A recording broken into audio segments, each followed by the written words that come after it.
Assalamualaikum warahmatullahi wabarakatuh. Perkenalkan nama saya Yohani Tabibah dari Prodi Sains Data Terapan. Di sini saya akan menjelaskan kode tentang Python for Database untuk mata kuliah pemrograman 2. Dan di sini saya membuat kode yang mana saya mengimport library SQLite 3. Kemudian juga saya mengimport library dit. Di sini saya mengimport library dit itu karena saya membuat program yang mana di sini adalah program peminjaman buku. Dan di situ akan ada kolom tanggal tanggal dan waktu buku itu dipinjam. Di sini ada variabel count yang berisikan SQLite.connect dengan nama database-nya ini library.db. Dan ini digunakan untuk membuat dan membuka database. Kemudian count.cursor, kursor ini digunakan untuk mengeksekusi perintah SQL. Lalu kita akan membuat table books. Di sini ada cursor.execute. Nah, di sini create table. Nah, query ini seperti query SQL. Di sini kita akan membuat tabel buku dengan berisikan ID, title, dan juga author. Di sini ID nanti adalah sebuah primary key dan juga auto increment. Dan title ini berupa teks dan not null. Not null di sini itu tidak ada data yang nol. Dan author ini juga berisikan teks dan not null juga. Sehingga nanti kolom dari author ini tidak boleh kosong. Kemudian membuat tabel borrowings. Nah, di sini selain tabel buku yang kita buat, kita juga akan membuat tabel aktivitas peminjamannya. Di sini ada ID, book ID, borrower name, borrow date, dan book ID ini menjadi foreign key. Yang ini akan dihubungkan dengan tabel book yang bagian ID-nya.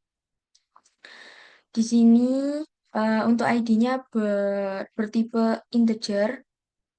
Kemudian ini primary key di dalam tabel ini. Tapi sebenarnya dia ini, ID ini itu menjadi foreign key yang mana nanti itu ID buku yang dipinjam oleh eh, peminjam dan juga ID buku yang di sini tuh saling dihubungkan.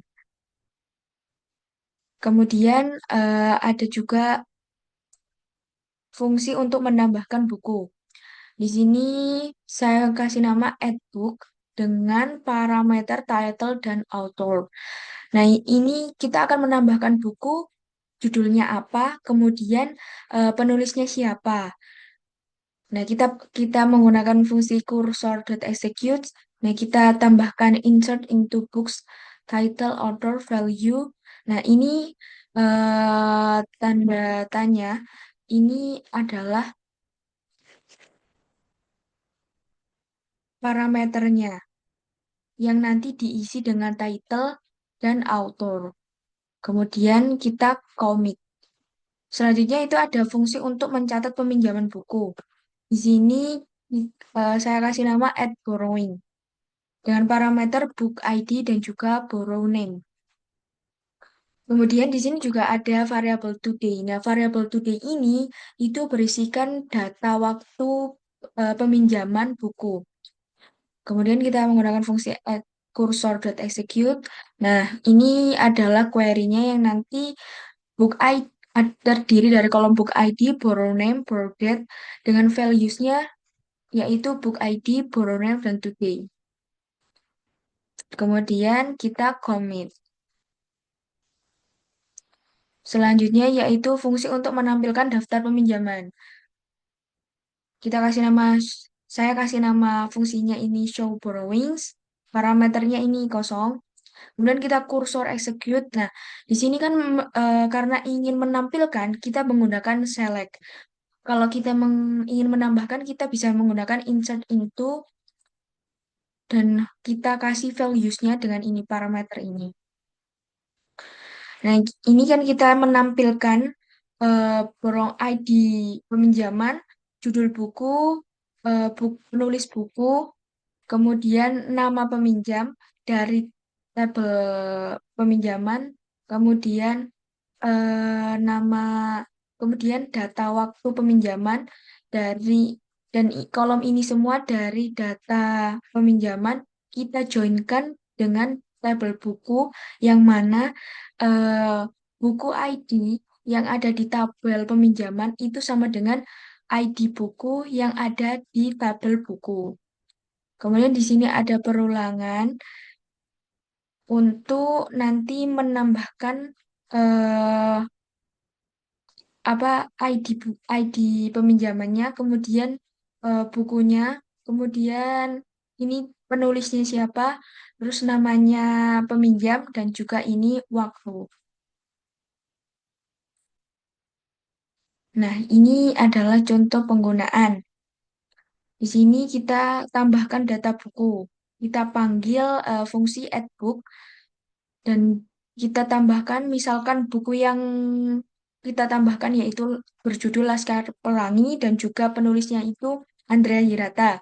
Dan juga ada buku Bumi Manusia dengan penulisnya itu Pramudia Anantatur.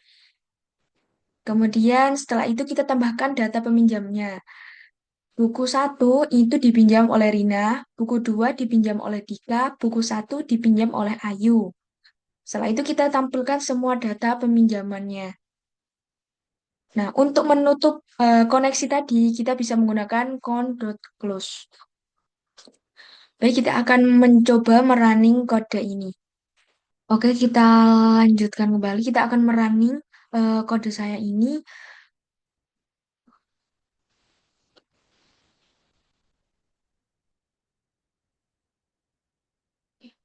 Nah, hasilnya seperti ini.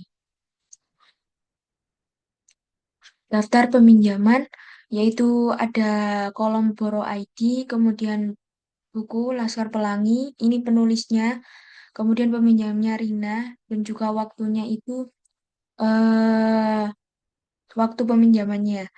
Ini itu menyesuaikan dari